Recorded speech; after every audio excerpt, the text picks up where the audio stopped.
With Russian jets over Syria complicating the U.S.-led international coalition's fight against ISIL, and Iranian troops streaming in as well, President Barack Obama rejected President Vladimir Putin's offer to send a delegation to Washington to coordinate with the United States. To be blunt about it, Justin, we've said that we're not interested in doing that as long as Russia is not willing to make a constructive contribution to our counter-ISIL effort. The administration says the U.S. stands for the rebel opposition in Syria and against ISIL's extremist threat. But with declining global oil prices and rising oil shale production in the U.S., could priorities shift?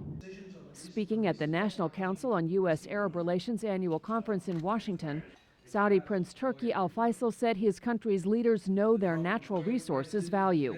The kingdom considers that oil is a resource, a tool for development, a bargaining chip to be wisely used in games of diplomacy and war. Saudi Arabia uses its oil reserves for the betterment of its own society and as an impetus for political stability and economic growth region-wide. But if prices continue to drop, where do Arab countries, most particularly Bahrain, stand with the U.S.? The relationship is there for the long term. It's not tied to the fluctuation of prices up and down, nor shifts in geopolitical earthquakes, of which there have been quite a few in the region. It's been constant since 1948-49.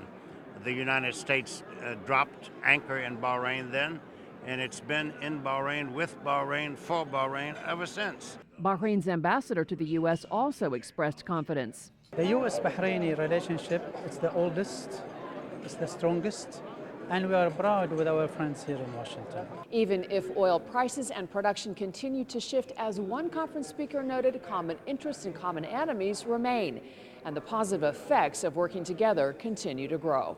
Jeffrey Kohler, Vice President of International Sales for hardware manufacturer Boeing, says the U.S. and its partners share more than just talk. Weapons transfers have been important. They do work. It provides common equipment between our partners and the U.S. military. That equates into common training. When you sell somebody a big platform like an F-15, you build a 30-plus year relationship with that Air Force. Evidence of commitment that continues to be seen in the region on a daily basis.